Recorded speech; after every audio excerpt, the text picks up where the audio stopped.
Cinema చూడటం జరిగిందన్న. సూపర్గా ఉంది సినిమా. పరంగా వచ్చేసరికి సెకండ్ హాఫ్ వచ్చేసరికి cult KCPD mass over mass అన్నది. ప్రభాస్ అన్నని ఎట్లా చూపించాలనుకుని అట్లనే చూపించాడు. అండ్ ఆఫ్టర్ ఛత్రపతి తర్వాత నాకు కల్ట్ కేసీపీడి సినిమా అంటే ఇదే అన్న. ఛత్రపతి తర్వాత బాగా నచ్చిన సినిమా ఇది.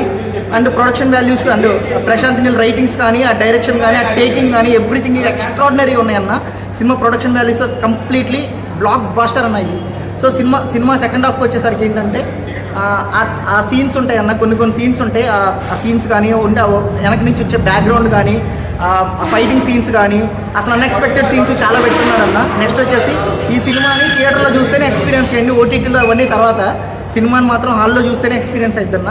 ఎందుకంటే బ్యాక్గ్రౌండ్ వచ్చే మ్యూజిక్ కానీ, వాళ్ళిద్దరి మధ్య వచ్చే సీన్స్ కానీ. ప్రభాస్ అన్న ఫస్ట్లో చాలా సైలెంట్గా కనిపించినా కానీ సెకండ్ హాఫ్లో దానికి డబుల్, త్రిబుల్, 4 times 100 times వైలెంట్గా చూపించాడన్న. ఆ టేకింగ్ మాత్రం సూపర్ అండ్ ఎక్స్ట్రాడినరీగా ఉందన్న. పృథ్వీరాజ్ ఉన్నారు కదా, పృథ్వీరాజ్ యాక్టింగ్ పరంగా వచ్చేసరికి ఏంటంటే అన్న, అక్కడ క్యారెక్టర్ పరంగా క్యారెక్టర్ని బాగా బిల్డ్ చేశాడు. ఆ డైరెక్టర్ ప్రశాంత్ నీల్ వచ్చేసి క్యారెక్టర్ని బాగా బిల్డ్ చేశాడు. సెకండ్ థింగ్ వచ్చేసి ఏంటంటే మన విలన్ క్యారెక్టరైజేషన్ కూడా చాలా బాగుంది. ఆ టేకింగ్ కూడా చాలా బాగుందన్న సినిమాలో. Background music is the plus and extraordinary background music. ఈ సినిమాకి బ్యాక్గ్రౌండ్ మ్యూజిక్ ప్లస్ అన్న. అండ్ ప్రభాస్ ఫైటింగ్స్కి వచ్చే సీన్స్ కానీ, ఆ మధ్యలో సాంగ్ వచ్చింది అన్న, వాళ్ళ మదర్తో ఒక సాంగ్ వస్తుంది.